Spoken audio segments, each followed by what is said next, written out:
Hey there, I'm Emma. Today, we're diving into another chapter of Frankenstein. If you're new here or missed any previous chapters, you can check them out on my channel. Don't forget to subscribe and drop a like if you enjoy the readings. Chapter 16, Cursed Creator. Why did I live? Why in that instant? Did I not extinguish the spark of existence, which you had so wantonly bestowed? I know not. Despair had not yet taken possession of me. My feelings were those of rage and revenge. I could with pleasure have destroyed the cottage and its inhabitants, and have glutted myself with their shrieks and misery. When night came, I quitted my retreat and wandered in the wood, and now, no longer restrained by the fear of discovery, I gave vent to my anguish in fearful howlings. I was like a wild beast that had broken the toils, destroying the objects that obstructed me and ranging through the wood with a stag-like swiftness. Oh, what a miserable night I passed! The cold stars shone in mockery, and the bare trees waved their branches above me. Now and then the sweet voice of a bird burst forth amidst the universal stillness. All, save I, were at rest or in enjoyment. I, like the arch-fiend, bore a hell within me, and finding myself unsympathized with, wished to tear up the trees, spread havoc and destruction around me, and then to have sat down and enjoyed the ruin. But this was a luxury of sensation that could not endure. I became fatigued with the excess of bodily exertion, and sank on the damp grass in the sick impotence of despair. There was none among the myriads of men that existed who would pity or assist me, and should I feel kindness towards my enemies? No. From that moment I declared everlasting war against the species, and more than all, against him who had formed me and sent me forth to this insupportable misery. The sun rose. I heard the voices of men and knew that it was impossible to return to my retreat during that day. Accordingly, I hid myself in some thick underwood, determining to devote the ensuing hours to reflection on my situation.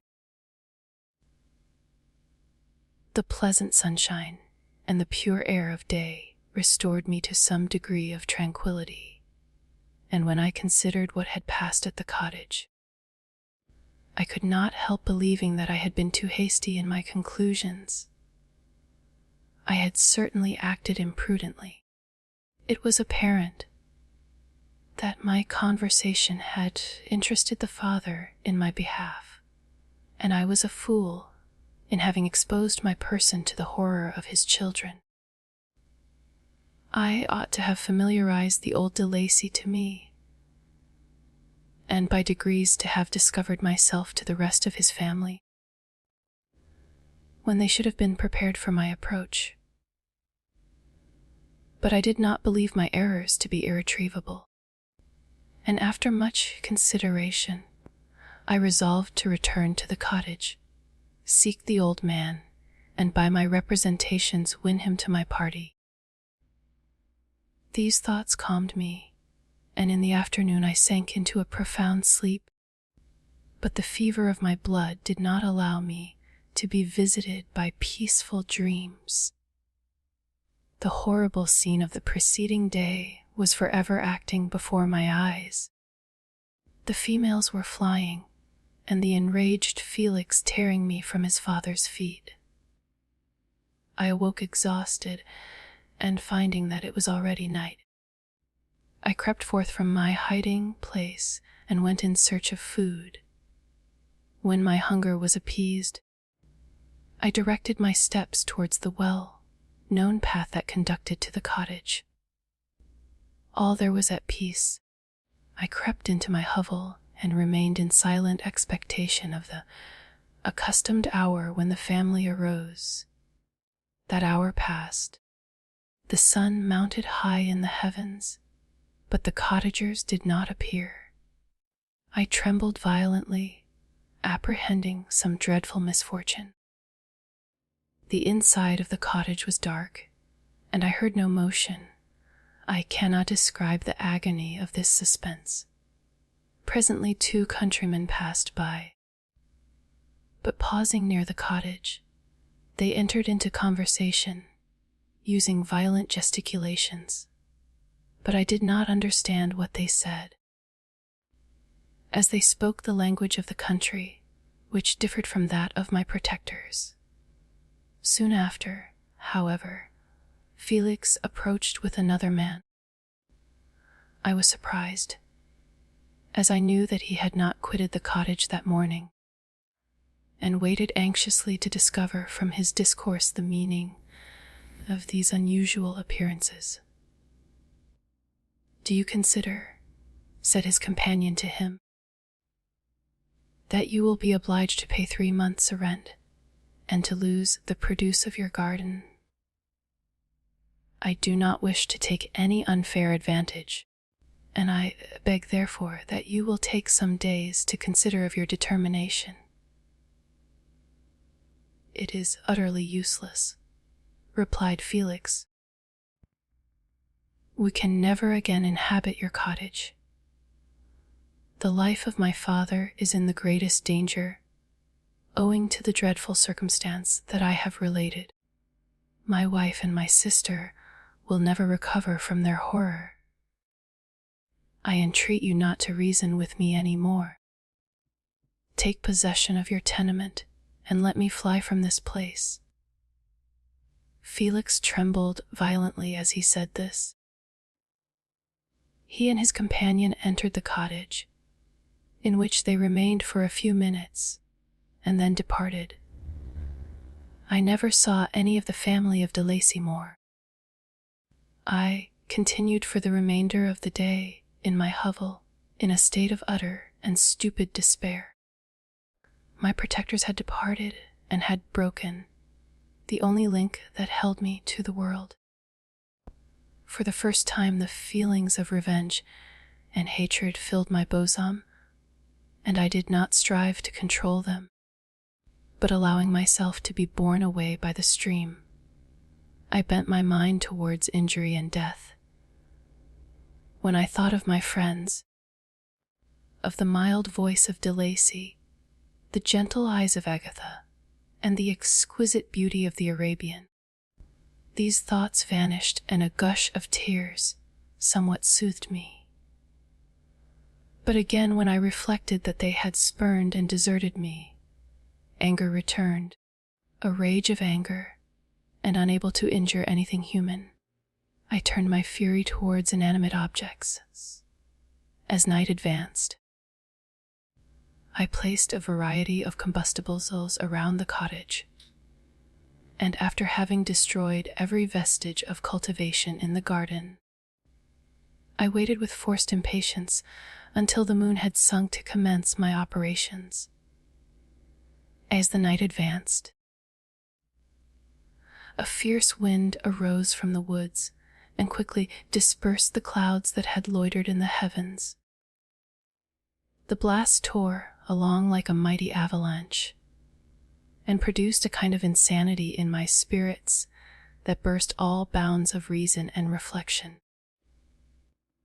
I lighted the dry branch of a tree and danced with fury around the devoted cottage, my eyes still fixed on the western horizon, the edge of which the moon nearly touched. A part of its orb was at length hid, and I waved my brand. It sank, and with a loud scream I fired the straw and heath and bushes which I had collected. The wind fanned the fire, and the cottage was quickly enveloped by the flames, which clung to it and licked it with their forked and destroying tongues. As soon as I was convinced that no assistance could save any part of the habitation, I quitted the scene and sought for refuge in the woods. And now, with the world before me, whither should I bend my steps? I resolved to fly far from the scene of my misfortunes, but to me, hated and despised, every country must be equally horrible. At length the thought of you crossed my mind. I learned from your papers that you were my father, my creator, and whom could I apply with more fitness than to him, who had given me life? Among the lessons that Felix had bestowed upon Safie, geography had not been omitted. I had learned from these the relative situations of the different countries of the earth. You had mentioned Geneva as the name of your native town, and towards this place I resolved to proceed. But how was I to direct myself? I knew that I must travel in a southwesterly direction to reach my destination, but the sun was my only guide. I did not know the names of the towns that I was to pass through, nor could I ask information from a single human being. But I did not despair. From you only could I hope for succor, although towards you I felt no sentiment but that of hatred. Unfeeling, heartless creator!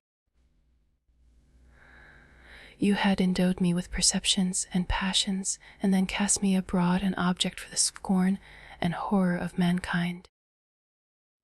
But on you only had I any claim for pity and redress, and from you I determined to seek that justice which I vainly attempted to gain from any other being that wore the human form. My travels were long, and the sufferings I endured intense. It was late in autumn when I quitted the district where I had so long resided. I traveled only at night, fearful of encountering the visage of a human being. Nature decayed around me, and the sun became heatless. Rain and snow poured around me.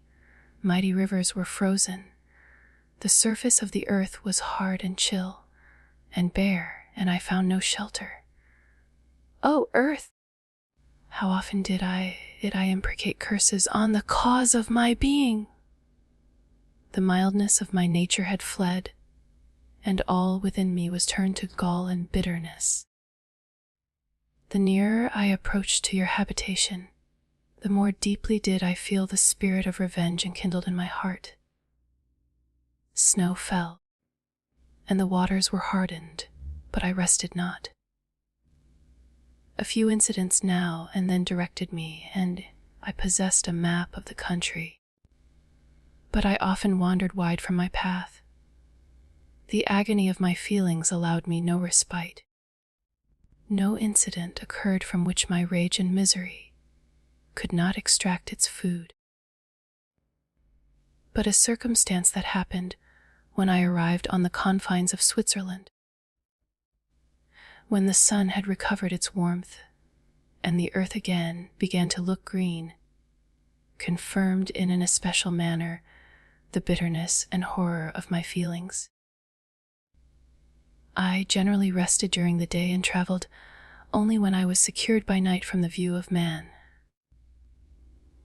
One morning, however, finding that my path lay through a deep wood, I ventured to continue my journey after the sun had risen, the day which was one of the first of spring. Cheered even me by the loveliness of its sunshine and the balminess of the air, I felt emotions of gentleness and pleasure that had long appeared dead revive within me. Half surprised by the novelty of these sensations, I allowed myself to be borne away by them, and forgetting my solitude and deformity, dared to be happy.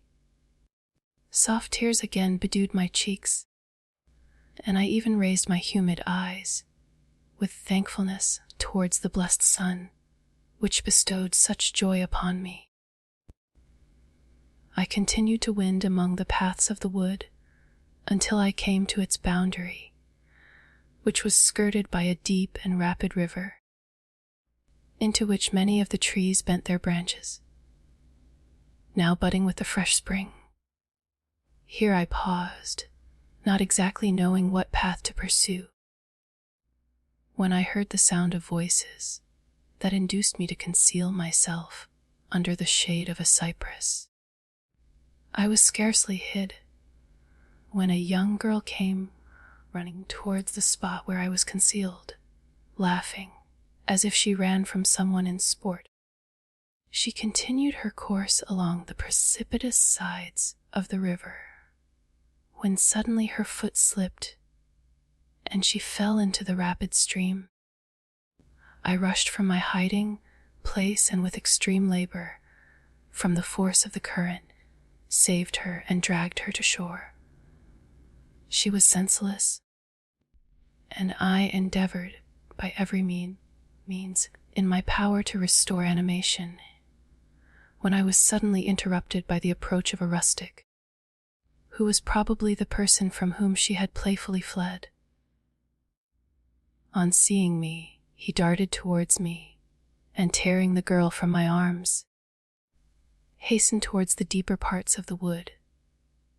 I followed speedily, I hardly knew why, but when the man saw me draw near, he aimed a gun, which he carried, at my body and fired.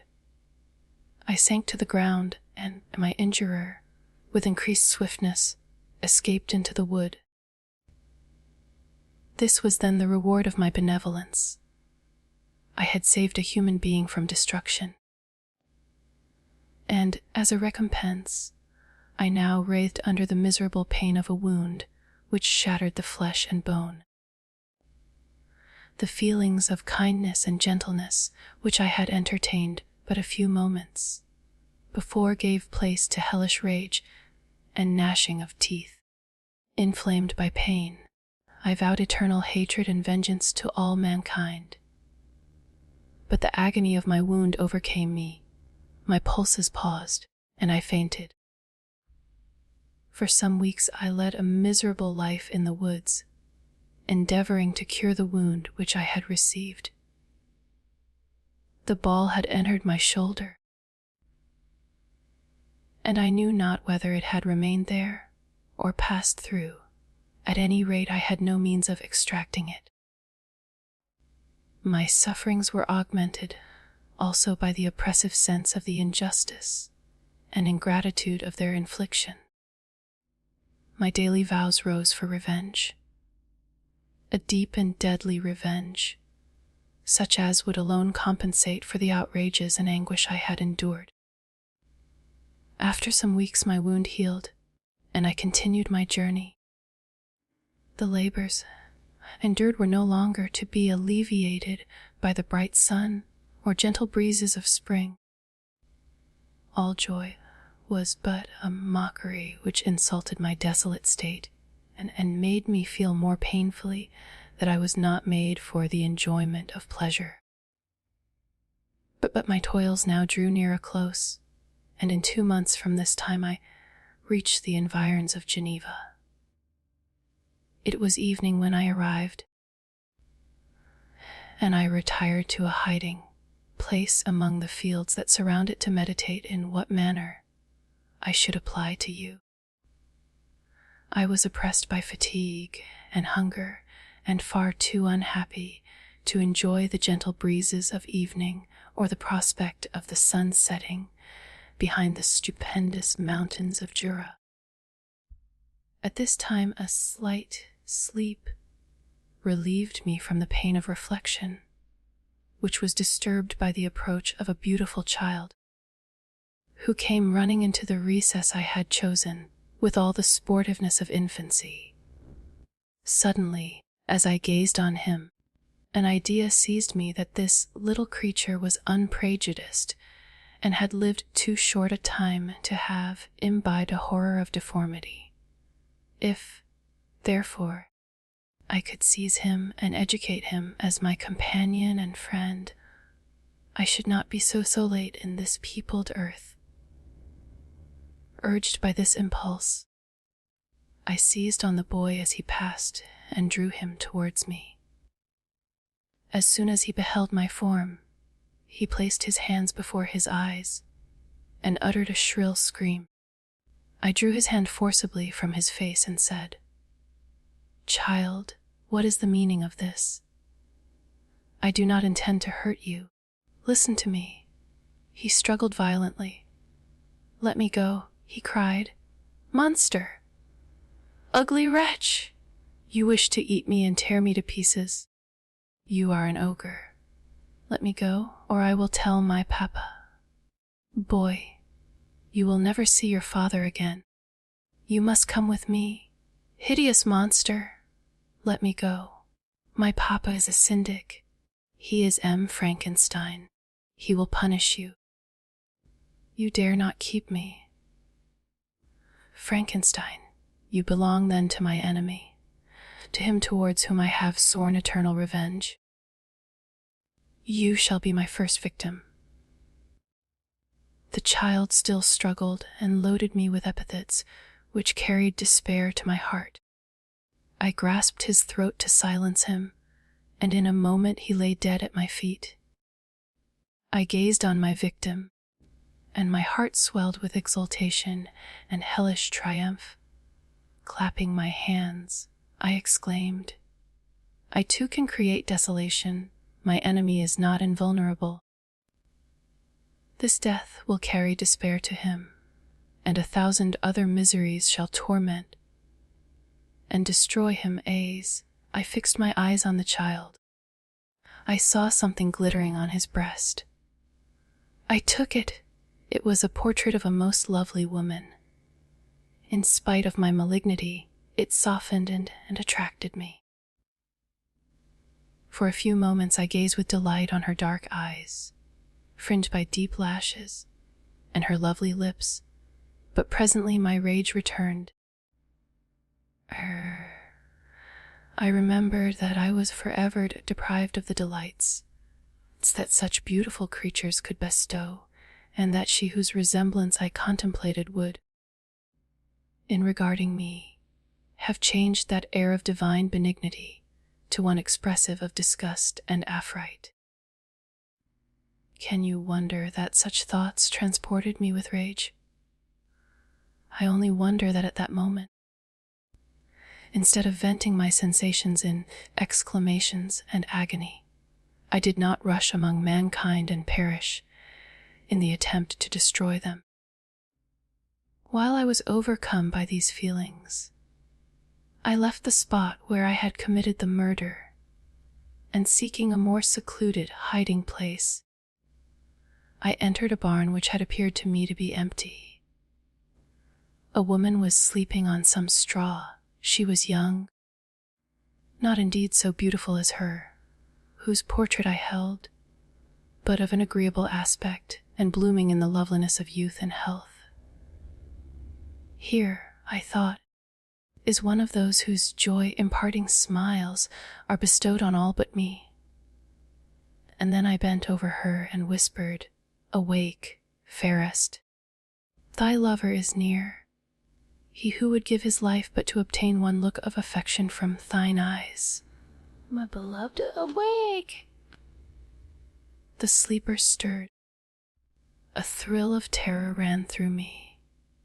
Should she indeed awake and see me, and curse me, and denounce the murderer? Thus would she assuredly act if her darkened eyes opened and she beheld me. The thought was madness. It stirred the fiend within me. Not I, but she, shall suffer.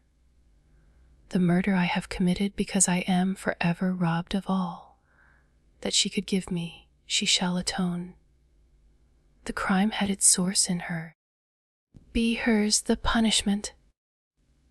Thanks to the lessons of Felix and the sanguinary laws of man, I had learned now to work mischief. I bent over her and placed the portrait securely in one of the folds of her dress. She moved again, and I fled. For some days I haunted the spot where these scenes had taken place, sometimes wishing to see you, sometimes resolved to quit the world and its miseries forever. At length I wandered towards these mountains, and have ranged through their immense recesses, consumed by a burning passion which you alone can gratify. We may not part until you have promised to comply with my requisition. I am alone and miserable. Man will not associate with me, but one as deformed and horrible as myself would not deny herself to me. My companion must be of the same species and have the same defects. This being you must create. Chapter 17. The being finished speaking and fixed his looks upon me in the expectation of a reply. But I was bewildered, perplexed, and unable to arrange my ideas sufficiently to understand the full extent of his proposition. He continued, "You must create a female for me, with whom I can live in the interchange of those sympathies necessary for my being. This you alone can do, and I demand it of you as a right which you must not refuse to concede."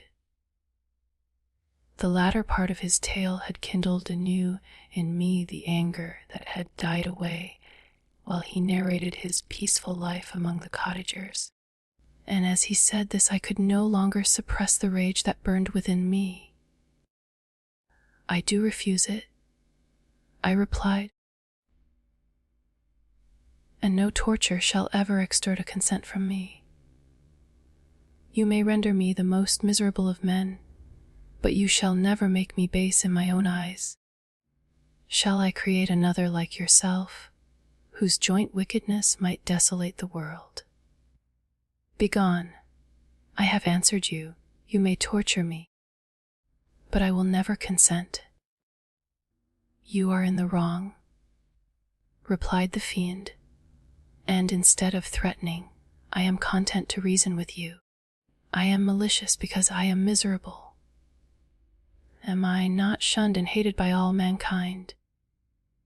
You, my creator, would tear me to pieces in triumph. Remember that. And tell me why I should pity man more than he pities me. You would not call it murder if you could precipitate me into one of those ice rifts and destroy my frame, the work of your own hands. Shall I respect man when he condemns me? Let him live with me in the interchange of kindness, and instead of injury, I would bestow every benefit upon him with tears of gratitude at his acceptance. But that cannot be. The human senses are insurmountable barriers to our union. Yet mine shall not be the submission of abject slavery. I will revenge my injuries. If I cannot inspire love, I will cause fear, and chiefly towards you, my arch enemy, because my creator, do I swear inextinguishable hatred. Have a care. I will work at your destruction, nor finish until I desolate your heart, so that you shall curse the hour of your birth." A fiendish rage animated him as he said this. His face was wrinkled into contortions, too horrible for human eyes to behold. But presently he calmed himself and proceeded. "I intended to reason. This passion is detrimental to me, for you do not reflect that d'ailleurs, the cause of its excess. If any being felt emotions of benevolence towards me, I should return them 100 and 100-fold. For that one creature's sake I would make peace with the whole kind. But I now indulge in dreams of bliss that cannot be realized. What I ask of you is reasonable and moderate. I demand a creature of another sex, but as hideous as myself. The gratification is small, but it is all that I can receive, and it shall content me.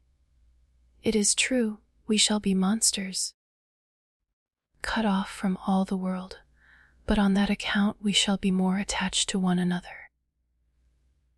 Our lives will not be happy, but they will be harmless and free from the misery I now feel. Oh, my Creator, make me happy.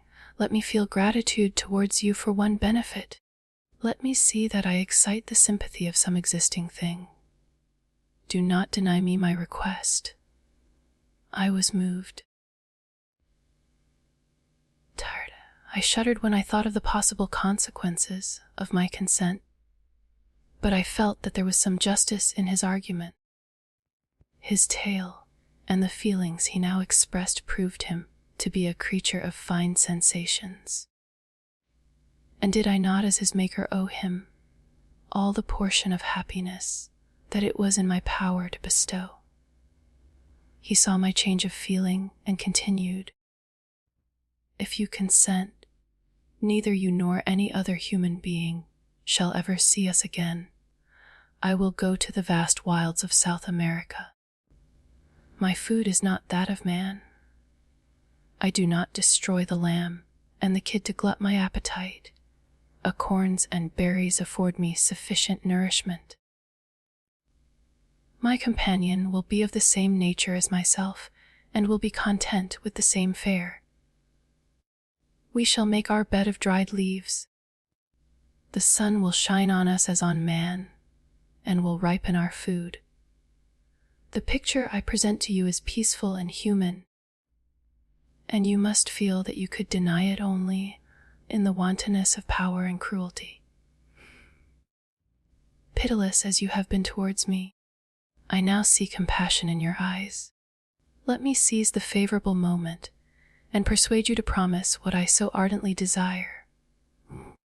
"You propose?" replied I. "To fly from the habitations of man, to dwell in those wilds where the beasts of the field will be your only companions. How can you, who long for the love and sympathy of man, persevere in this exile? You will return and again seek their kindness, and you will meet with their detestation. Your evil passions will be renewed, and you will then have a companion to aid you in the task of destruction. This may not be. Cease to argue the point, for I cannot consent." "How inconstant are your feelings!" "But a moment ago you were moved by my representations, and why do you again harden yourself to my complaints?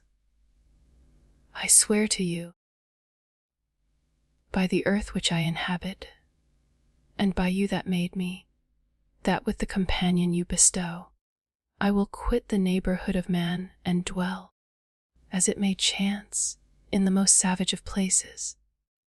My evil passions will have fled, for I shall meet with sympathy. My life will flow quietly away, and in my dying moments I shall not curse my Maker." His words had a strange effect upon me. I compassionated him, and sometimes felt a wish to console him. But when I looked upon him, when I saw the filthy mass that moved and talked, my heart sickened, and my feelings were altered to those of horror and hatred. I tried to stifle these sensations. I thought that, as I could not sympathize with him, I had no right to withhold from him the small portion of happiness which was yet in my power to bestow. "You swear," I said, "to be harmless. But have you not already shown a degree of malice that should reasonably make me distrust you? May not even this be a feint that will increase your triumph by affording a wider scope for your revenge?" "How is this?" "I must not be trifled with, and I demand an answer. If I have no ties and no affections, hatred and vice must be my portion. The love of another will destroy the cause of my crimes, and I shall become a thing of whose existence everyone will be ignorant. My vices are the children of a forced solitude that I abhor, and my virtues will necessarily arise when I live in communion with an equal. I shall feel the affections of a sensitive being and become linked to the chain of existence and events from which I am now excluded. I paused some time to reflect on all he had related and the various arguments which he had employed.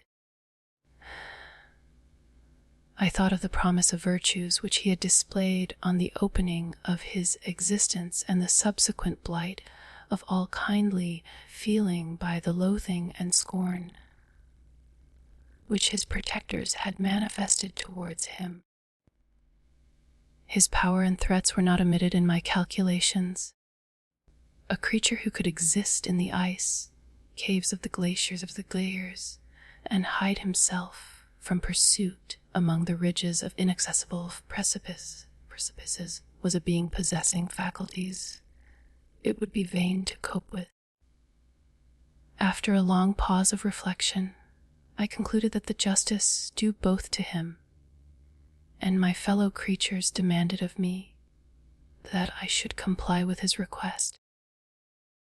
Turning to him, therefore, I said, I consent to your demand on your solemn oath to quit Europe forever and every other place in the neighborhood of man, as soon as I shall deliver into your hands a female who will accompany you in your exile. I swear, he cried, by the sun, and by the blue sky of heaven, and by the fire of love that burns my heart, that if you grant my prayer, while they exist you shall never behold me again. Depart to your home and commence your labors. I shall watch their progress with unutterable anxiety, and fear not but that when you are ready I shall appear. Saying this, he suddenly quitted me, fearful, perhaps, of any change in my sentiments. I saw him descend the mountain with greater speed than the flight of an eagle, and quickly lost among the undulations of the sea of ice. His tail had occupied the whole day, and the sun was upon the verge of the horizon when he departed. I knew that I ought to hasten my descent towards the valley, as I should soon be encompassed in darkness, but my heart was heavy, and my steps slow. The labor of winding among the little paths of the mountain, and fixing my feet firmly as I advanced perplexed me, occupied as I was by the emotions which the occurrences of the day had produced.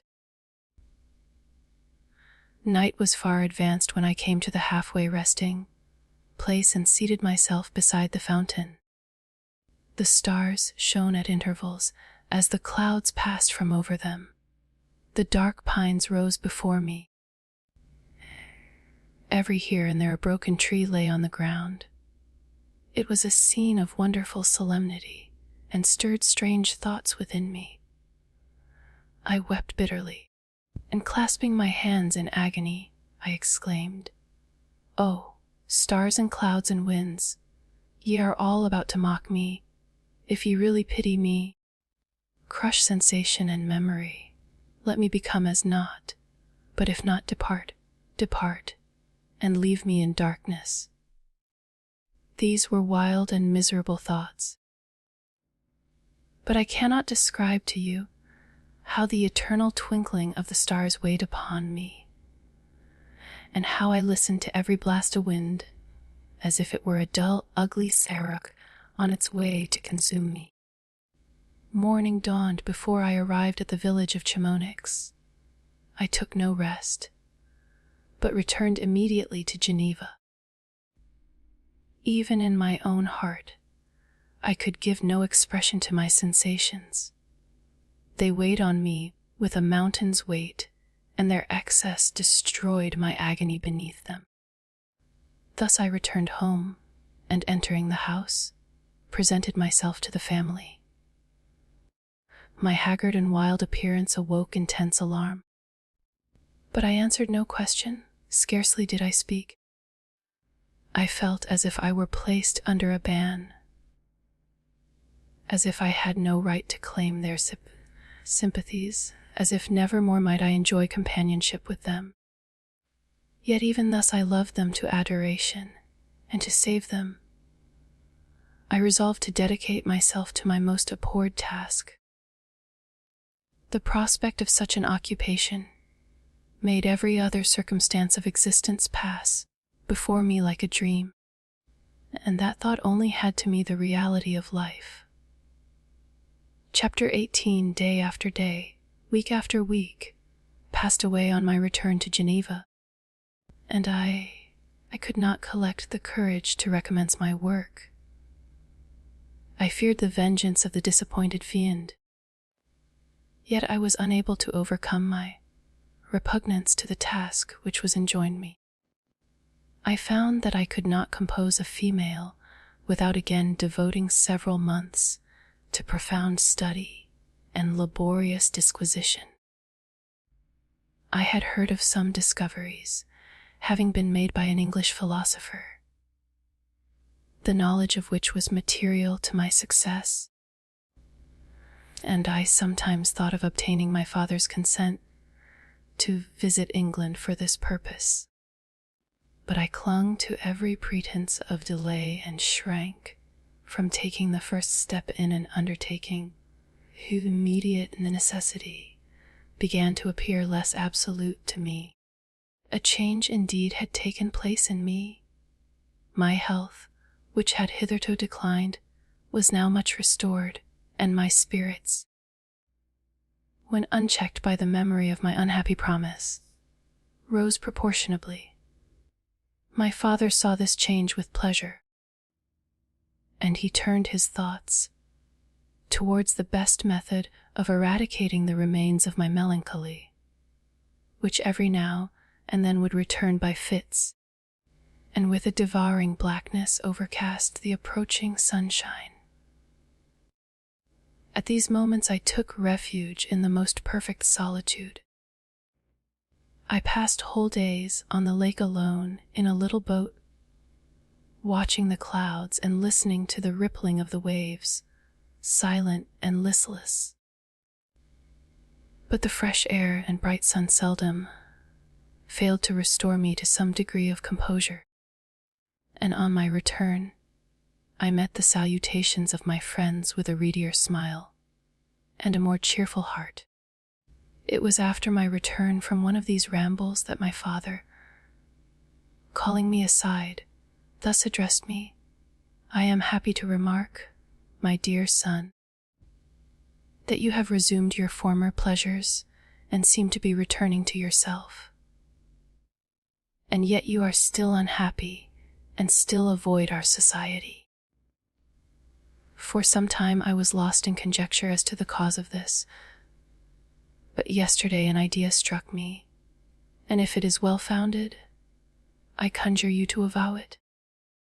Reserve on such a point would be not only useless, but draw down treble misery on us all. I trembled violently at his exordium, and my father continued, "I confess, my son, that I have always looked forward to your marriage with our dear Elizabeth as the tie of our domestic comfort and the stay of my declining years. You were attached to each other from your earliest infancy. You studied together and appeared in dispositions and tastes entirely suited to one another. But so blind is the experience of man that what I conceived to be the best assistance to my plan may have entirely destroyed it. You, perhaps, regard her as your sister, without any wish that she might become your wife. Nay, you may have met with another whom you may love, and considering yourself as bound in honor to Elizabeth, this struggle may occasion the poignant misery which you appear to feel. My dear father, reassure yourself. I love my cousin tenderly and sincerely. I never saw any woman who excited, as Elizabeth does, my warmest admiration and affection. My future hopes and prospects are entirely bound up in the expectation of our union. The expression of your sentiments of this subject, my dear Victor, gives me more pleasure than I have for some time experienced. If you feel thus, we shall assuredly be happy, however present events may cast a gloom over us. But it is this gloom which appears to have taken so strong a hold of your mind that I wish to dissipate. Tell me, therefore, whether you object to an immediate solemnization of the marriage. We have been unfortunate, and recent events have drawn us from that everyday tranquility befitting my years and infirmities. You are younger, yet I do not suppose, possessed as you are of a competent fortune, that an early marriage would at all interfere with any future plans of honor and utility that you may have formed. Do not suppose, however, that I wish to dictate happiness to you, or that a delay on your part would cause me any serious uneasiness. Interpret my words with candor and answer me, I conjure you, with confidence and sincerity.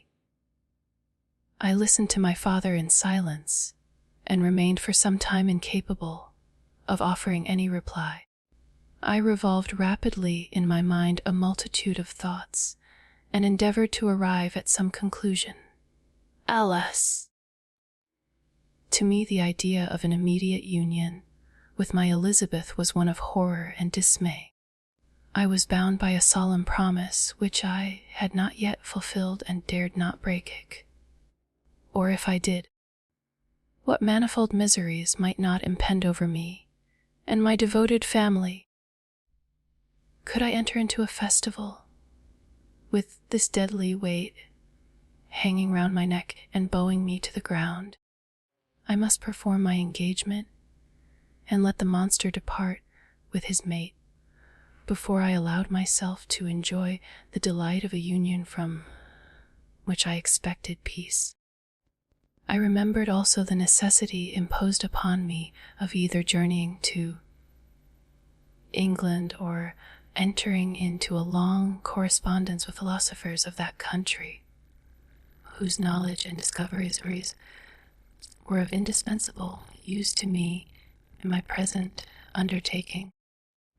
The latter method of obtaining the desired intelligence was dilatory and unsatisfactory. Besides, I had an insurmountable aversion to the idea of engaging myself in my loathsome task in my father's house while in habits of familiar intercourse with those I loved. That 1,000 fearful accidents might occur, the slightest of which would disclose a tale to thrill all connected with me with horror. I was aware also that I should often lose all self-command, all capacity of hiding the harrowing sensations that would possess me during the progress of my unearthly occupation. I must absent myself from all I loved while thus employed. Once commenced, it would quickly be achieved, and I might be restored to my family in peace and happiness. My promise fulfilled, the monster would depart forever, or so my fond fancy imagined. Some accident might meanwhile occur to destroy him and put an end to my slavery forever. These feelings dictated my answer to my father. I expressed a wish to visit England, but concealing the true reasons of this request, I clothed my desires under a guise which excited no suspicion, while I urged my desire with an earnestness that easily induced my father to comply. After so long a period of an absorbing melancholy that resembled madness in its intensity and effects, he was glad to find that I was capable of taking pleasure in the idea of such a journey, and he hoped that change of scene and varied amusement would, before my return, have restored me entirely to myself. The duration of my absence was left to my own choice. A few months, or at most a year, was the period contemplated. One paternal precaution he had taken to ensure my having a companion. Without previously communicating with me, he had, in concert with Elizabeth, arranged that Clerval should join me at Strasbourg. This interfered with the solitude I coveted for the prosecution of my task. Yet at the commencement of my journey the presence of my friend could in no way be an impediment, and truly I rejoiced that thus I should be saved many hours of lonely, maddening reflection. Nay, Henry might stand between me and the intrusion of my foe. If I were alone, would he not at times force his abhorred presence on me to remind me of my task or to contemplate its progress? To England, therefore, I was bound, and it was understood that my union with Elizabeth should take place immediately on my return. My father's age rendered him extremely averse to delay. For myself, there was one reward I promised myself for my detested toils, one consolation for my unparalleled sufferings. It was the prospect of that day when, enfranchised from my miserable slavery, I might claim Elizabeth and forget the past in my union with her. I now made arrangements for my journey, but one feeling haunted me, which filled me with fear and agitation. During my absence, I should leave my friends unconscious of the existence of their enemy and unprotected from his attacks, exasperated as he might be by my departure. But he had promised to follow me wherever I might go, and would he not accompany me to England? This imagination was dreadful in itself, but soothing inasmuch as it supposed the safety of my friends. I was agonized with the idea of the possibility that the reverse of this might happen. But through the whole period during which I was the slave of my creature, I allowed myself to be governed by the impulses of the moment, and my present sensations strongly intimated that the fiend would follow me and exempt my family from the danger of his machinations. It was in the latter end of September that I again quitted my native country. My journey had been my own suggestion, and Elizabeth therefore acquiesced, but she was filled with disquiet at the idea of my suffering, away from her, the inroads of misery and grief. It had been her care which provided me a companion in Clerval. And yet a man is blind to 1,000 minutes circumstances which call forth a woman's sedulous attention. She longed to bid me hasten my return. 1,000 conflicting emotions rendered her mute as she bade me a tearful, silent farewell. I threw myself into the carriage that was to convey me away, hardly knowing whither I was going, and careless of what was passing around. I remembered it only, and it was with a bitter anguish that I reflected on it, to order that my chemical instruments should be packed to go with me. Filled with dreary imaginations, I passed through many beautiful and majestic scenes, but my eyes were fixed and unobserving. I could only think of the bourne of my travels and the work which was to occupy me whilst they endured. After some days spent in listless indolence, during which I traversed many leagues, I arrived at Strasbourg, where I waited 2 days for Clerval. Clerval, he came. Alice. How great was the contrast between us! He was alive to every new scene, joyful when he saw the beauties of the setting sun, and more happy when he beheld it rise and recommence a new day. He pointed out to me the shifting colors of the landscape and the appearances of the sky. "This is what it is to live," he cried. "No, I enjoy existence. But you, my dear Frankenstein, wherefore are you desponding and sorrowful?" In truth, I was occupied by gloomy thoughts, and neither saw the descent of the evening star, nor the golden sunrise reflected in the Rhine. And you, my friend, would be far more amused with the journal of Clerval, who observed the scenery with an eye of feeling and delight, than in listening to my reflections. I, a miserable wretch, haunted by a curse that shut up every avenue to enjoyment. We had agreed to descend the Rhine in a boat from Strasbourg to Rotterdam, whence we might take shipping for London. During this voyage we passed many willowy islands and saw several beautiful towns. We stayed a day at Mannheim, and on the 5th from our departure from Strasbourg arrived at Mainz. The course of the Rhine below Mainz becomes much more picturesque. The river descends rapidly and winds between hills, not high, but steep and of beautiful forms.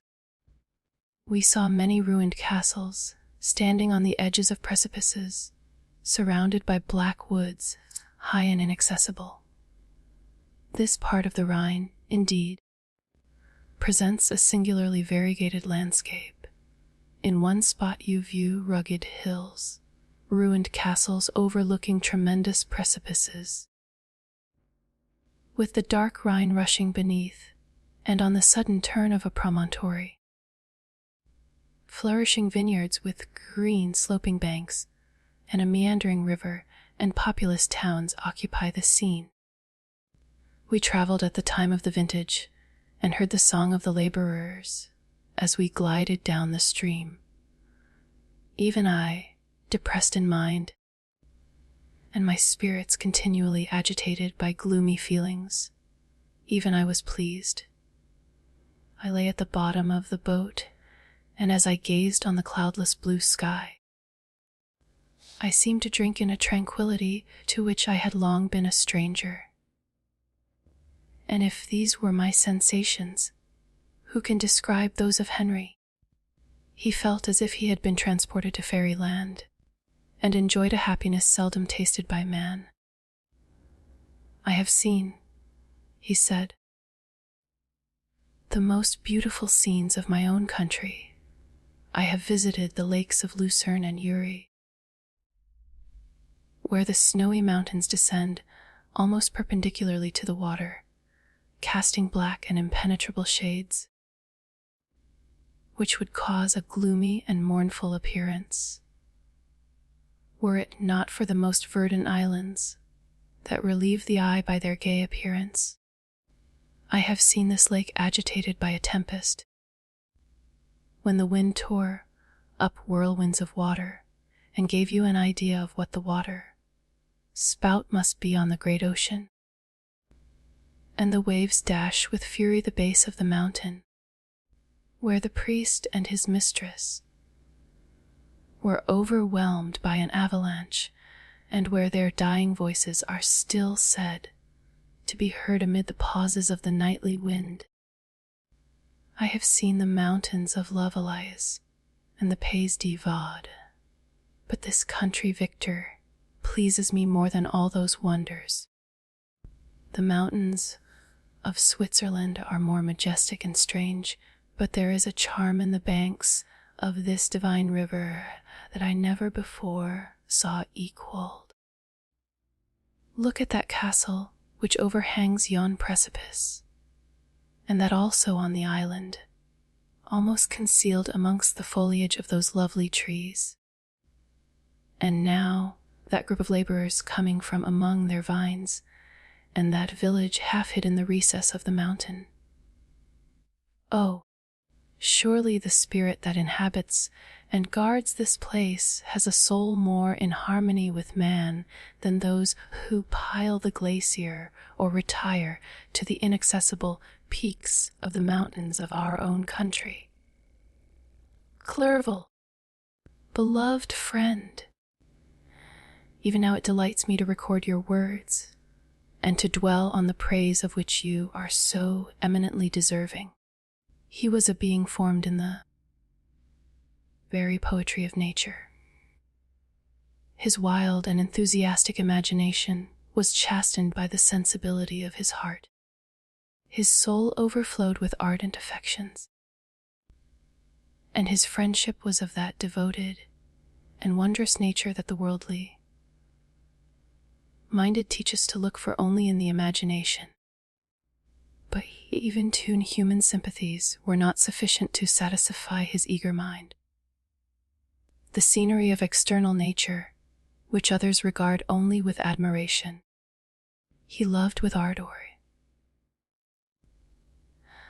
The sounding cataract haunted him like a passion, the tall rock, the mountain, and the deep and gloomy wood. Their colors and their forms were then to him an appetite, a feeling, and a love that had no need of a remoter charm, by thought supplied, or any interest unborrowed from the eye. Her Wordsworth's Tintern Abbey. He, and where does he now exist? Is this gentle and lovely being lost forever? Has this mind, so replete with ideas, imaginations fanciful and magnificent, which formed a world whose existence depended on the life of its creator, has this mind perished? Does it now only exist in my memory? No, it is not thus. Your form so divinely wrought and beaming with beauty has decayed, but your spirit still visits and consoles your unhappy friend. Pardon this gush of sorrow. These ineffectual words are but a slight tribute to the unexampled worth of Henry, but they soothe my heart, overflowing with the anguish which his remembrance creates. I will proceed with my tale.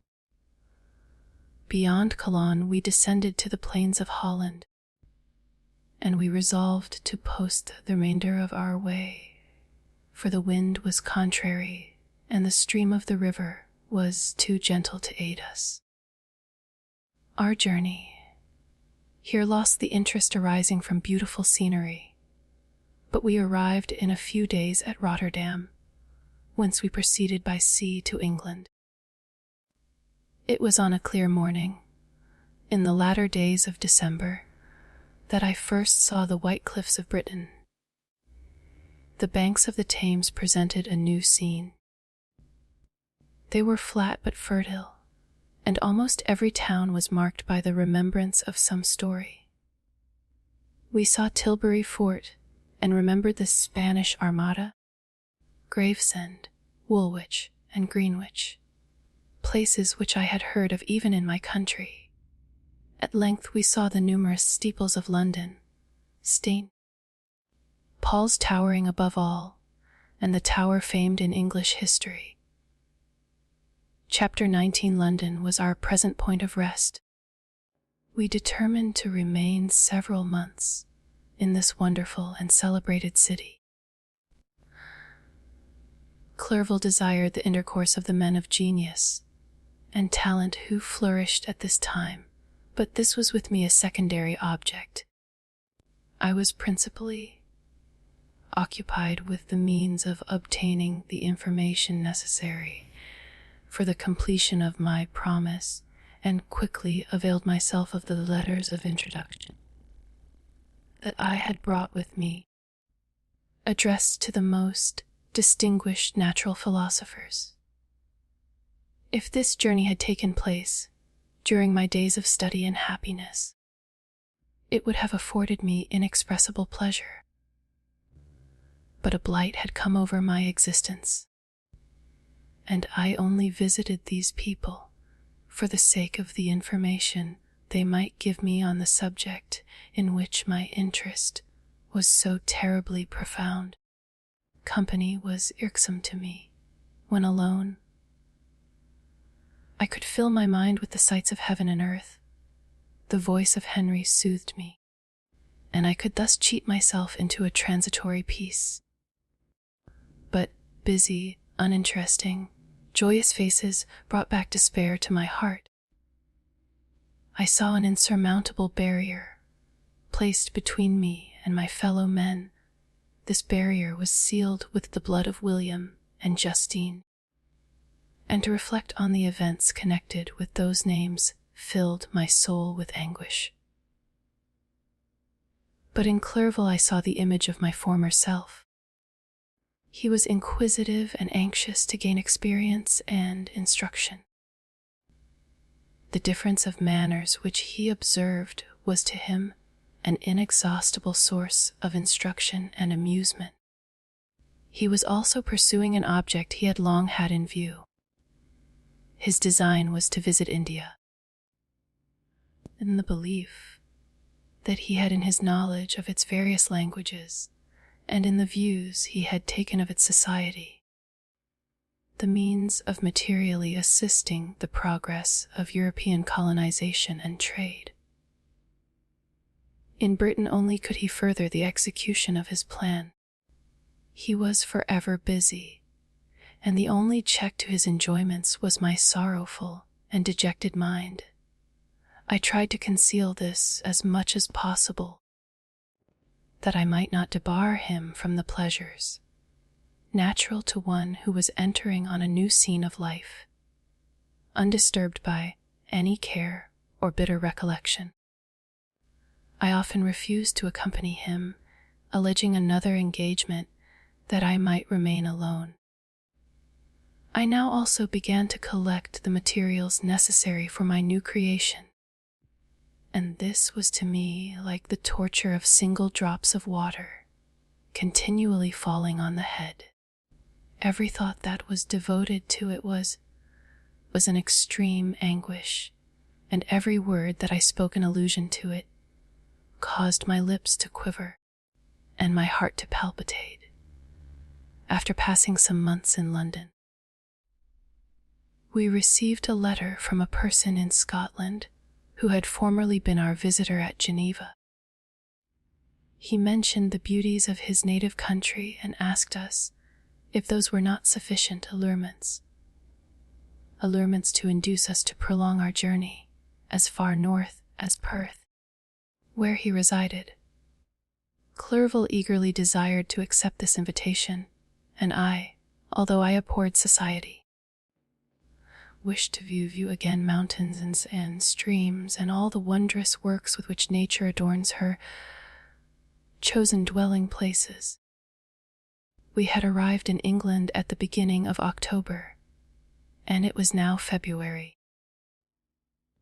We accordingly determined to commence our journey towards the north at the expiration of another month. In this expedition, we did not intend to follow the great road to Edinburgh, but to visit Windsor, Oxford, Matlock, and the Cumberland Lakes. Resolving to arrive at the completion of this tour about the end of July, I packed up my chemical instruments and the materials I had collected, resolving to finish my labors in some obscure nook in the northern highlands of Scotland. We quitted London on the 27th of March and remained a few days at Windsor, rambling in its beautiful forest. This was a new scene to us mountaineers. The majestic oaks, the quantity of game, and the herds of stately deer were all novelties to us. From thence we proceeded to Oxford. As we entered this city, our minds were filled with the remembrance of the events that had been transacted there more than a century and a half before. It was here that Charles I had collected his forces. This city had remained faithful to him after the whole nation had forsaken his cause to join the standard of Parliament and liberty. The memory of that unfortunate king and his companions, the amiable Falkland, the insolent Goring, his queen and son,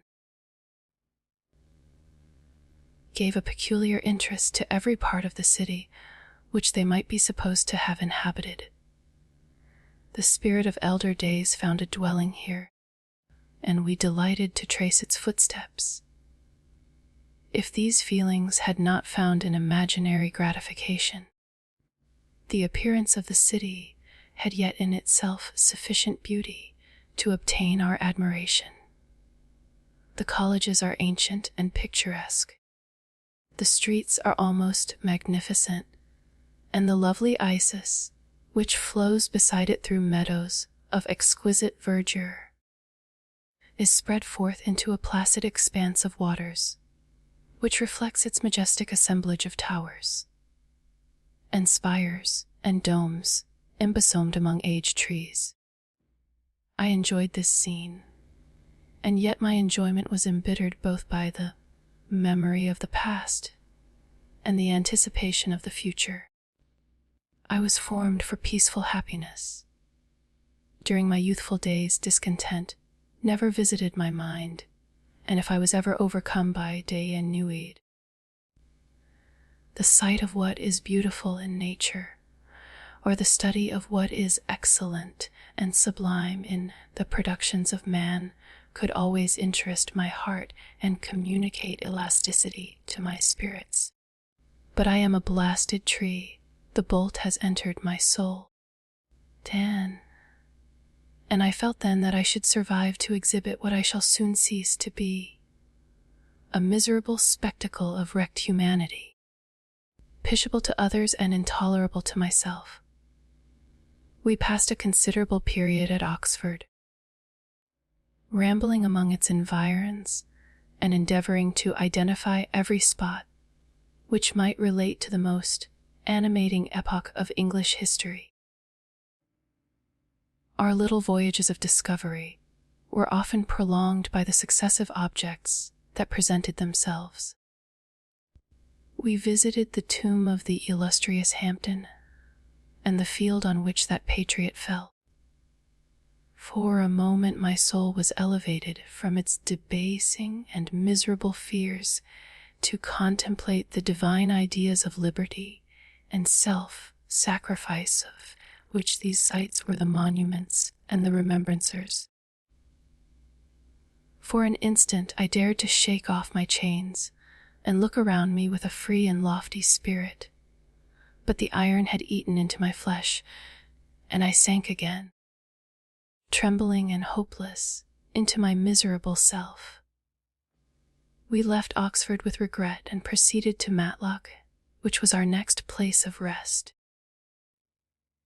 The country in the neighborhood of this village resembled, to a greater degree, the scenery of Switzerland, but everything is on a lower scale. And the green hills want the crown of distant white Alps, which always attend on the piny mountains of my native country. We visited the wondrous cave and the little cabinets of natural history, where the curiosities are disposed in the same manner as in the collections at Servox and Chamonix. The latter name made me tremble when pronounced by Henry, and I hastened to quit Matlock, with which that terrible scene was thus associated. From Derby, still journeying northwards, we passed 2 months in Cumberland and Westmoreland. I could now almost fancy myself among the Swiss mountains. The little patches of snow which yet lingered on the northern sides of the mountains, the lakes, and the dashing of the rocky streams were all familiar and dear sights to me. Here also we made some acquaintances, who almost contrived to cheat me into happiness. The delight of Clerval was proportionably greater than mine. His mind expanded in the company of men of talent, and he found in his own nature greater capacities and resources than he could have imagined himself to have possessed, while he associated with his inferiors. "I could pass my life here," said he to me, "and among these mountains I should scarcely regret Switzerland and the Rhine." But he found that a traveler's life, one that includes much pain amidst its enjoyments, his feelings are forever on the stretch, and when he begins to sink into repose, he finds himself obliged to quit that on which he rests in pleasure for something new which again engages his attention, and which also he forsakes for other novelties. We had scarcely visited the various lakes of Cumberland and Westmoreland, and conceived an affection for some of the inhabitants, when the period of our appointment with our Scotch friend approached, and we left them to travel on. For my own part, I was not sorry. I had now neglected my promise for some time, and I feared the effects of the Didemon's disappointment. He might remain in Switzerland and wreak his vengeance on my relatives. This idea pursued me and tormented me at every moment from which I might otherwise have snatched repose and peace. I waited for my letters with feverish impatience. If they were delayed, I was miserable and overcome by 1,000 fears. And when they arrived, and I saw the superscription of Elizabeth, or my father, I hardly dared to read and ascertain my fate. Sometimes I thought that the fiend followed me and might expedite my remissness by murdering my companion. When these thoughts possessed me, tired, I would not quit Henry for a moment, but followed him as his shadow, to protect him from the fancied rage of his destroyer. I felt as if I had committed some great crime, the consciousness of which haunted me.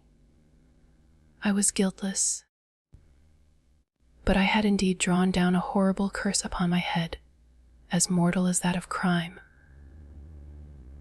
I visited Edinburgh with languid eyes and mind, and yet that city might have interested the most unfortunate being. Clerval did not like it so well as Oxford, for the antiquity of the latter city was more pleasing to him. But the beauty and regularity of the new town of Edinburgh, its romantic castle and its environs, the most delightful in the world, Arthur's Seat, St. Bernard's Well, and the Pentland Hills, compensated him for the change and filled him with cheerfulness and admiration. But I was impatient to arrive at the termination of my journey. We left Edinburgh in a week, passing through Cupar, St. Andrews, and along the banks of the Tay to Perth, where our friend expected us. But I was in no mood to laugh and talk with strangers or enter into their feelings or plans with the good humor expected from a guest, and accordingly I told Clerval that I wished to make the tour of Scotland alone. "Do you," said I, "enjoy yourself, and let this be our rendezvous. I may be absent a month or two, but do not interfere with my motions. I entreat you. Leave me to peace and solitude for a short time, and when I return, I hope it will be with a lighter heart, more congenial to your own temper." Henry wished to dissuade me, but seeing me bent on this plan, ceased to remonstrate. He entreated me to write often. "I had rather be with you," he said, "on your solitary rambles than with these Scotch people, whom I do not know. Hasten, then, my dear friend, to return, that I may again feel myself somewhat at home, which I cannot do in your absence." Having parted from my friend, I determined to visit some remote spot of Scotland and finish my work in solitude. I did not doubt but that the monster followed me and would discover himself to me when I should have finished, that he might receive his companion. With this resolution I traversed the northern highlands and fixed on one of the remotest of the Orkneys as the scene of my labors. It was a place fitted for such a work, being hardly more than a rock whose high sides were continually beaten upon by the waves. The soil was barren, scarcely affording pasture for a few miserable cows, and oatmeal for its inhabitants, which consisted of 5 persons, whose gaunt and scraggy limbs gave tokens of their miserable fare. Vegetables and bread, when they indulged in such luxuries, and even fresh water, was to be procured from the mainland, which was about 5 miles distant. On the whole island there were but 3 miserable huts, and one of these was vacant when I arrived. This I hired. It contained but 2 rooms, and these exhibited all the squalidness of the most miserable penury. The thatch had fallen in, the walls were unplastered, and the door was off its hinges. I ordered it to be repaired, bought some furniture, and took possession. An incident which would doubtless have occasioned some surprise had not all the senses of the cottagers been benumbed by want and squalid poverty. As it was, I lived ungazed at and unmolested, hardly thanked for the pittance of food and clothes which I gave. So much does suffering blunt even the coarsest sensations of men. In this retreat I devoted the morning to labor, but in the evening, when the weather permitted, I walked on the stony beach of the sea to listen to the waves as they roared and dashed at my feet. It was a monotonous yet ever-changing scene. I thought of Switzerland. It was far different from this desolate and appalling landscape. Its hills are covered with vines, and its cottages are scattered thickly in the plains. Its fair lakes reflect a blue and gentle sky, and when troubled by the winds, their tumult is but as the play of a lively infant when compared to the roarings of the giant ocean. In this manner I distributed my occupations when I first arrived, but as I proceeded in my labor, it became every day more horrible and irksome to me. Sometimes I could not prevail on myself to enter my laboratory for several days, and at other times I toiled day and night in order to complete my work. It was, indeed, a filthy process in which I was engaged. During my first experiment, a kind of enthusiastic frenzy had blinded me to the horror of my employment. My mind was intently fixed on the consummation of my labor, and my eyes were shut to the horror of my proceedings. But now I went to it in cold blood, and my heart often sickened at the work of my hands. Thus situated, employed in the most detestable occupation, immersed in a solitude where nothing could for an instant call my attention from the actual scene in which engaged, my spirits became unequal. I grew restless and nervous. Every moment I feared to meet my persecutor. Sometimes I sat with my eyes fixed on the ground, fearing to raise them lest they should encounter the object which I so much dreaded to behold. I feared to wander from the sight of my fellow creatures lest, when alone, he should come to claim his companion.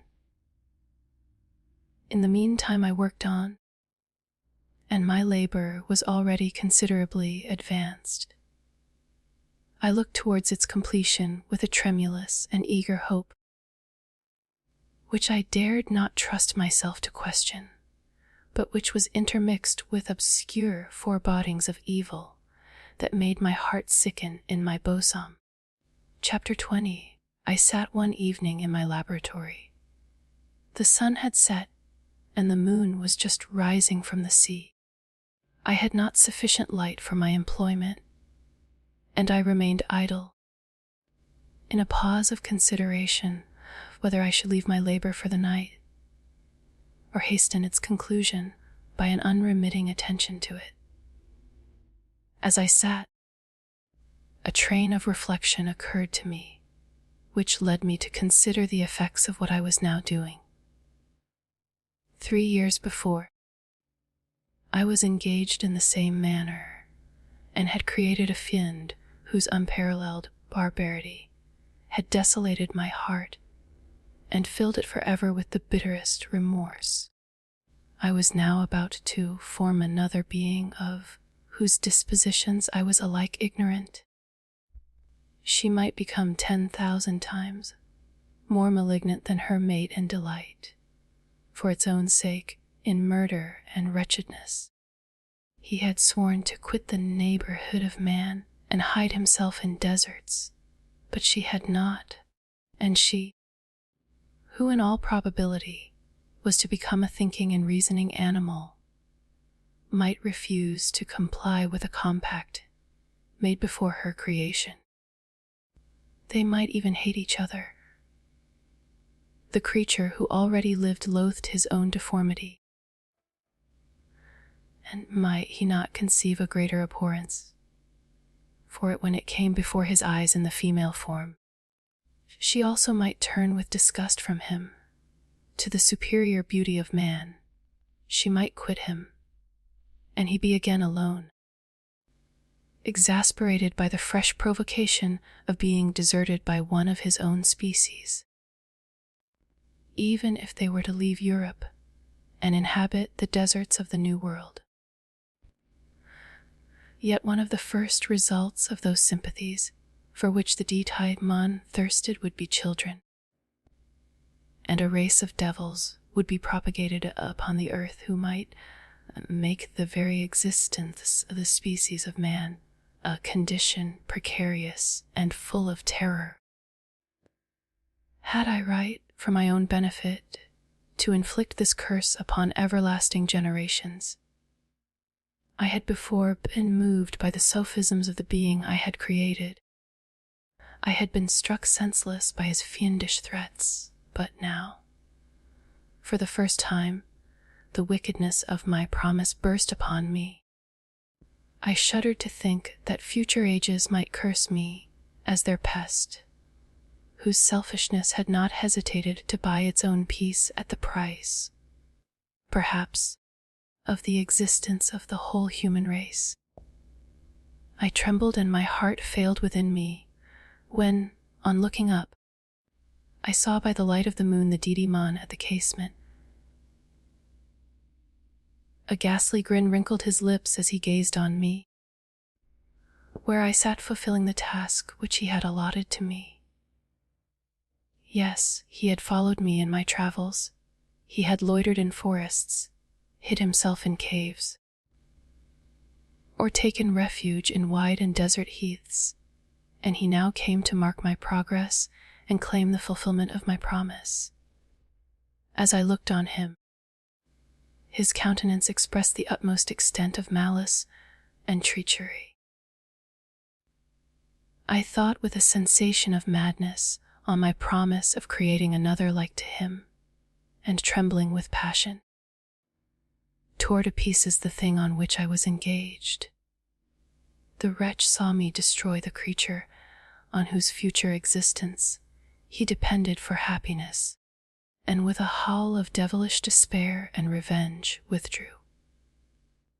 I left the room, and locking the door, made a solemn vow in my own heart never to resume my labors, and then, with trembling steps, I sought my own apartment. I was alone. None were near me to dissipate the gloom and relieve me from the sickening oppression of the most terrible reveries. Several hours passed, and I remained near my window gazing on the sea. It was almost motionless, for the winds were hushed, and all nature reposed under the eye of the quiet moon. A few fishing vessels alone specked the water, and then the gentle breeze wafted the sound of voices as the fishermen called to one another. I felt the silence, although I was hardly conscious of its extreme profundity, until my ear was suddenly arrested by the paddling of oars near the shore, and a person landed close to my house. In a few minutes after, I heard the creaking of my door, as if someone endeavored to open it softly. I trembled from head to foot. I felt a presentiment of who it was, and wished to rouse one of the peasants who dwelt in a cottage not far from mine. But I was overcome by the sensation of helplessness, so often felt in frightful dreams, when you in vain endeavor to fly from an impending danger, and was rooted to the spot. Presently, I heard the sound of footsteps along the passage, the door opened, and the wretch whom I dreaded appeared. Shutting the door, he approached me and said in a smothered voice, "You have destroyed the work which you began. What is it that you intend? Do you dare to break your promise? I have endured toil and misery. I left Switzerland with you. I crept along the shores of the Rhine, among its willow islands and over the summits of its hills. I have dwelt many months in the heaths of England, and among the deserts of Scotland. I have endured incalculable fatigue, and cold, and hunger. Do you dare destroy my hopes? Begone. I do break my promise. Never will I create another like yourself, equal in deformity and wickedness. Slave, I before reasoned with you, but you have proved yourself unworthy of my condescension. Remember that I have power. You believe yourself miserable, but I can make you so wretched that the light of day will be hateful to you. You are my creator, but I am your master. Obey. The hour of my irresolution is past, and the period of your power is arrived. Your threats cannot move me to do an act of wickedness, but they confirm me in a determination of not creating you a companion in vice. Shall I, in cool blood, set loose upon the earth a Didymon whose delight is in death and wretchedness? Begone, I am firm, and your words will only exasperate my rage. The monster saw my determination in my face and gnashed his teeth in the impotence of anger. Shall each man, cried he, find a wife for his bosom, and each beast have his mate, and I be alone? I had feelings of affection, and they were requited by detestation and scorn. Man, you may hate, but beware! Your hours will pass in dread and misery, and soon the bolt will fall, which must ravish from your happiness forever. Are you to be happy while I grovel in the intensity of my wretchedness? You can blast my other passions, but revenge remains. Revenge, henceforth dearer than light or food. I may die, but first you, my tyrant and tormentor, shall curse the sun that gazes on your misery. Beware, for I am fearless and therefore powerful. I will watch with the wiliness of a snake, that I may sting with its venom. Man, you shall repent of the injuries you inflict. Devil, cease, and do not poison the air with these sounds of malice. I have declared my resolution to you, and I am no coward to bend beneath words. Leave me. I am inexorable. It is well, I go. But remember, I shall be with you on your wedding night. I started forward and exclaimed, "Villain! Before you sign my death warrant, be sure that you are yourself safe." I would have seized him, but he eluded me and quitted the house with precipitation. In a few moments I saw him in his boat, which shot across the waters with an arrowy swiftness and was soon lost amidst the waves. All was again silent, but his words rang in my ears. I burned with rage to pursue the murderer of my peace and precipitate him into the ocean. I walked up and down my room hastily and perturbed, while my imagination conjured up 1,000 images to torment and sting me. Why had I not followed him and closed with him in mortal strife? But I had suffered him to depart, and he had directed his course towards the mainland. I shuddered to think who might be the next victim sacrificed to his insatiate revenge, and then I thought again of his words, "I will be with you on your wedding night, That, then, was the period fixed for the fulfillment of my destiny. In that hour I should die, and at once satisfy and extinguish his malice.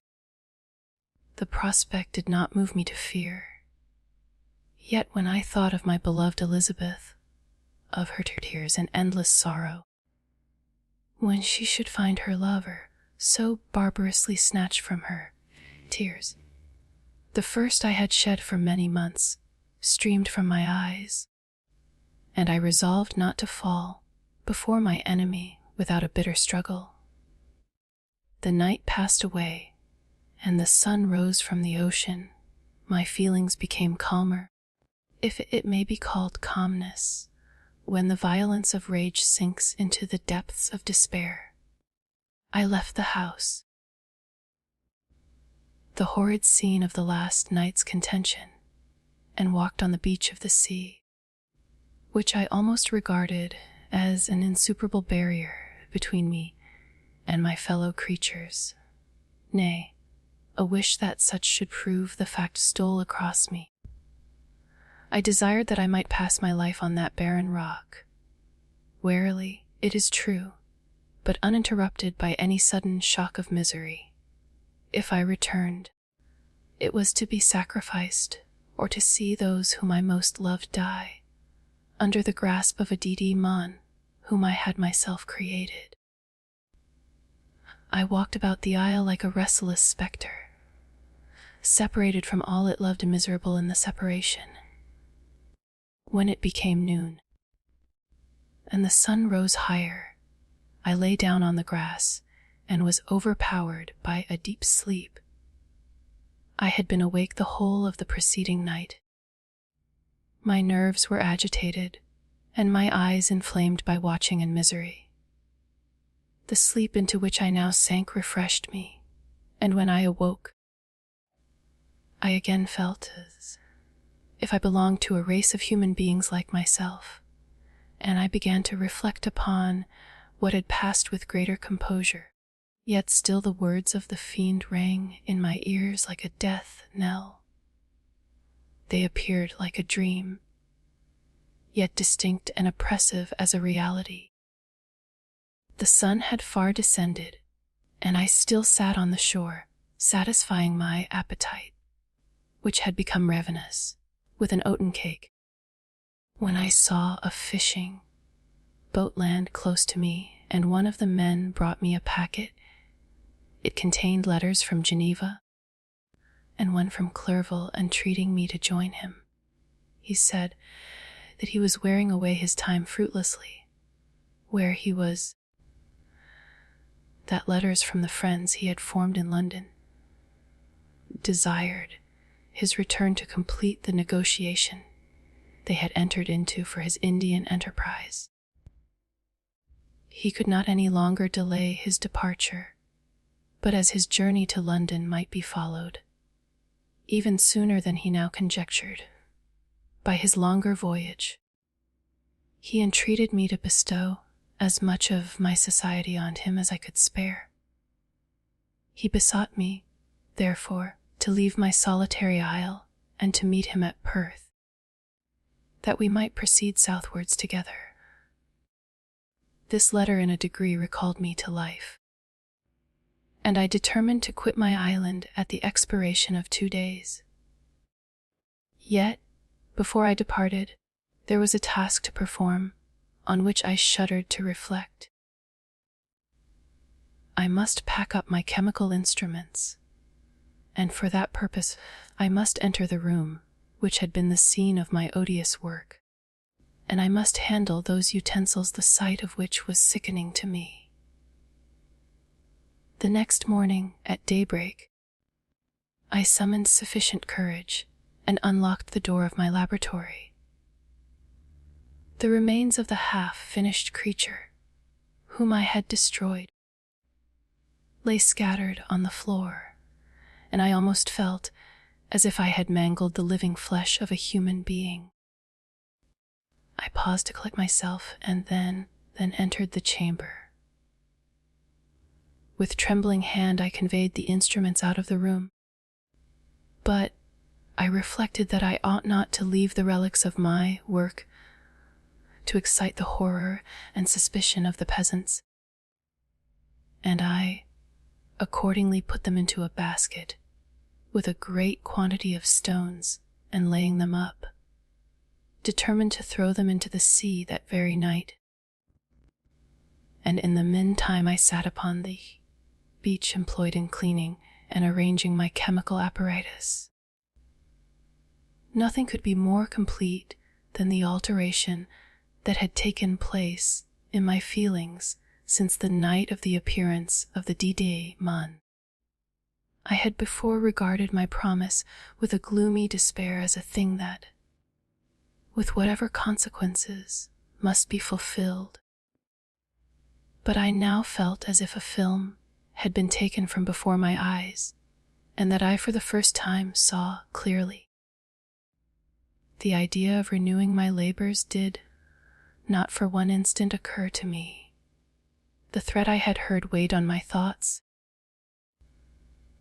but I did not reflect that a voluntary act of mine could avert it. I had resolved in my own mind that to create another like the fiend I had first made would be an act of the basest and most atrocious selfishness, and I banished from my mind every thought that could lead to a different conclusion.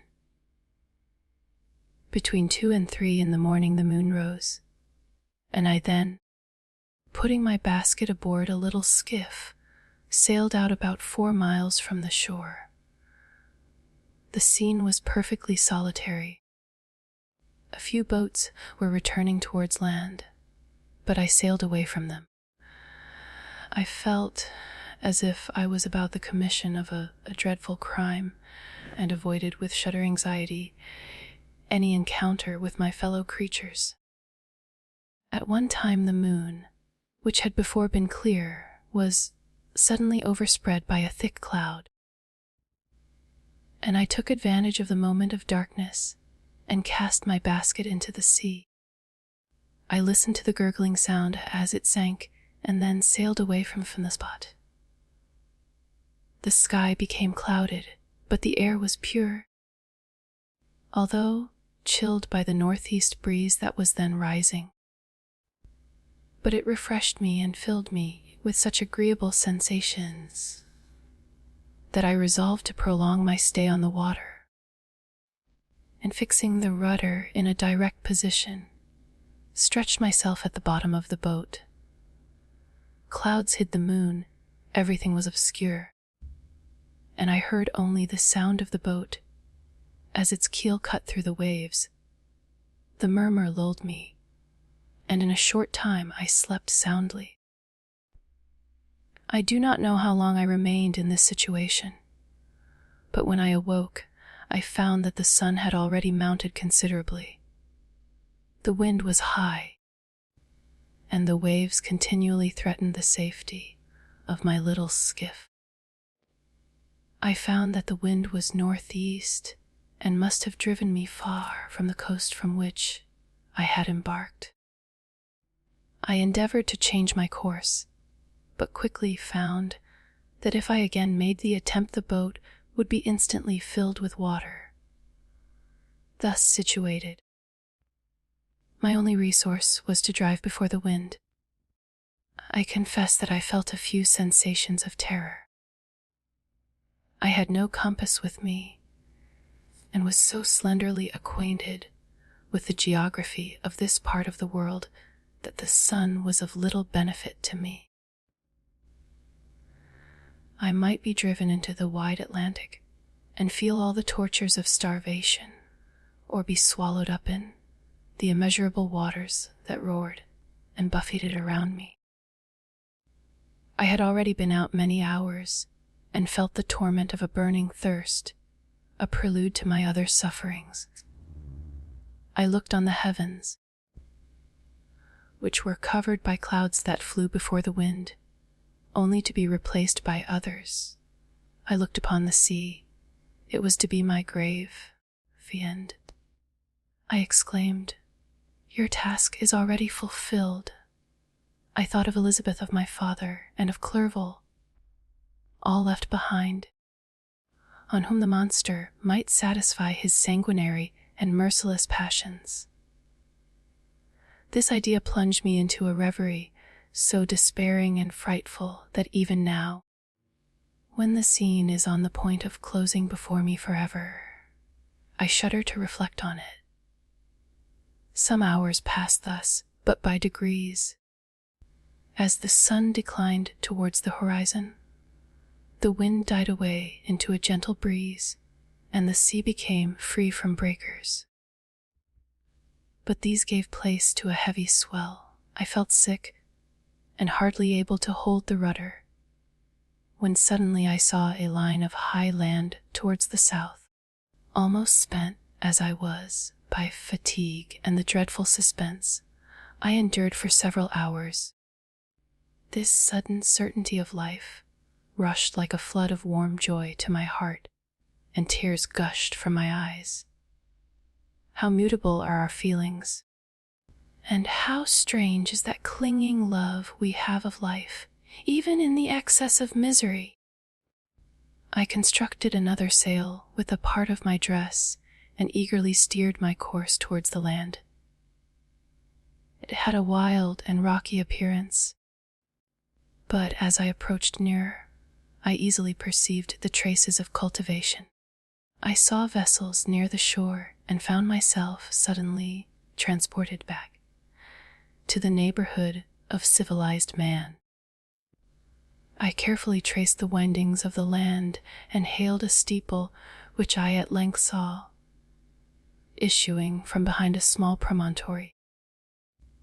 As I was in a state of extreme debility, I resolved to sail directly towards the town, as a place where I could most easily procure nourishment.